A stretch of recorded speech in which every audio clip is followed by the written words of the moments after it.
The UFC a couple of weeks ago settled in their UFC antitrust lawsuit. $375 million has been granted for preliminary approval. Here's Eric McGracken. He is a lawyer, a prosecutor, some kind of thing in there.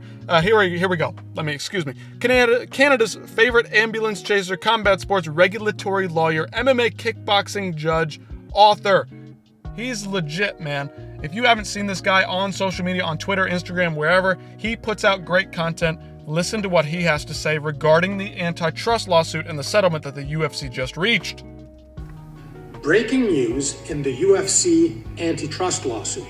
So today, a federal judge in Las Vegas granted preliminary approval to the $375 million settlement agreement between UFC fighters and the UFC for antitrust violations. Real quick breakdown. The UFC is facing 2 antitrust lawsuits. This settlement only covers one of them. The UFC is agreeing to pay $375 million. After lawyer fees are accounted for, that's going to leave about $250 million to go to those fighters. Those are fighters that were in the UFC from December 2010 until about mid-2017. Fighters that competed after that until the present day are covered in the second antitrust lawsuit, to which there is no settlement agreement yet and the litigation is ongoing.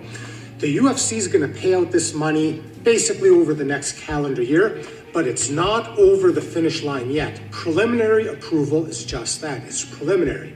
Now, notice is going to go out to the 1,200 or so fighters affected by this settlement, and they're going to be told how they could let their voice be heard. So whether they like it, whether they don't like it, they're going to be told how they can formally let their voice be heard. And then the court is going to have a hearing for final approval in the upcoming months. But after about 10 years of litigation, one part of this lawsuit is nearing the finish. The other claim is still ongoing. There's your update. All right, so great breakdown, very concise, very well put by Eric McGracken. He is a professional in this realm. I'm not a lawyer. I don't understand all the ins and outs of the lawfare and all this stuff going on. But the 2 separate lawsuits are the big thing here. The first one has been approved. A lot of money going out to fighters. Fighters, if anyone out there sees this, I'm sure you already know about this. You don't need to hear it from me. But you can go ahead and call out and get some of that money for yourself. That's the big thing here.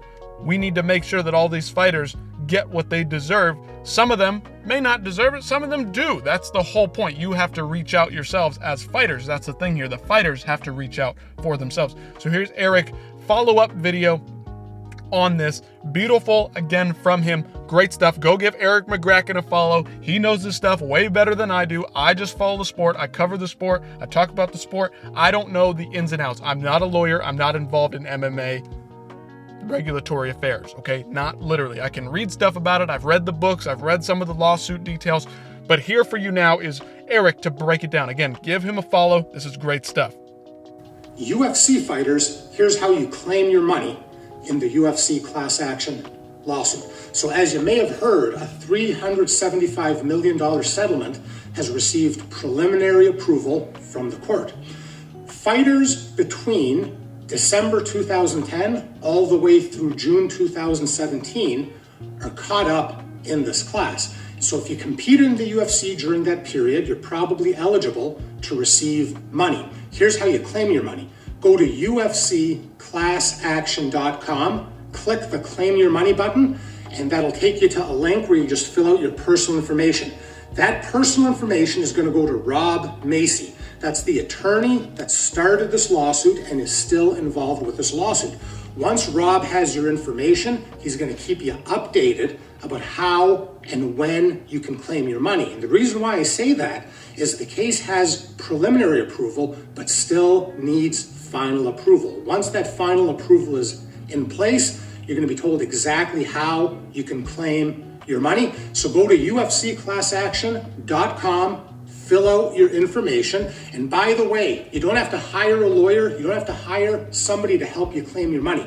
The money you're getting is already going to have legal fees taken off of it. Lawyers have worked hard for 10 years on this case. So there's going to be court-approved legal fees already paid. Don't hire somebody else. Don't let somebody vulture out a piece of your hard-earned money. Go to ufcclassaction.com, register, then you'll get good information about how to claim your money. UFC. I cannot say enough good things about this guy. Eric McGracken is doing the work of the people here. He is doing a great job. There's a lot of stuff that he covers on his page. But a couple of days ago, I saw him calling out Ali Abdelaziz, one of these MMA managers, and what I mostly wanted to do with this video is just put out this information for the fans, for people to understand what's going on and how fighters are going through this stuff and what they need to do. A lot of these managers are very seedy people, very involved in like the corrupt business of MMA. Ali Abdelaziz has for a long time been suspected of just being completely in Dana White's pocket, doing whatever Dana White needs him to do to get fighters signed and to make money off of them. We saw a couple of, I guess almost 2 years ago now, when Kayla Harrison was taking on Larissa Pacheco, how upset Ali Abdelaziz was sitting cage side for her. He wasn't just upset with her, he didn't just want her to get a win. It looked like he really just wanted to make sure that he secured enough money because she was going to win $1 million. And this sounds like slander against Ali Abdelaziz. Maybe you guys out there like the guy, but I just don't. I get weird feelings about Ali Abdelaziz. So while I'm talking, I want to find this tweet that Eric put out there. I think it was absolutely fantastic because it had to do with the end of that. Eric McGracken calling out Ali Abdelaziz right here. Let's read this. Let's be more real, Ali. The monopolistic promotion decides when and where and against who bouts take place, sidelining athletes that disagree. Because managers like you, Ali, you allow them to acquire such immense market power without proper pushback. So Eric then follows up with this. I love it. The clash between Eric and Ali needs more attention. Everybody out there watching this video, I know you're not fighters, but fucking push this shit forward, repost this shit, get it going. We need to get this going because Ali needs to be pressured. He needs to be asked tough questions. In the antitrust lawsuit, whose side did you take publicly, Ali? The fighters or the promotion? And I am 100% trolling you, 0%. He's not trolling Ali at all. He's not trying to make fun of him. He's just asking a genuine question. Would love an honest public answer. Will you be trying to charge a managerial expense for any of the damages your UFC fighters from 2010 to 2017 will be getting from the Lee versus Zuffa settlement? I fucking love this guy. Fantastic stuff. Again, we get caught up in all this stuff about politics and things like that.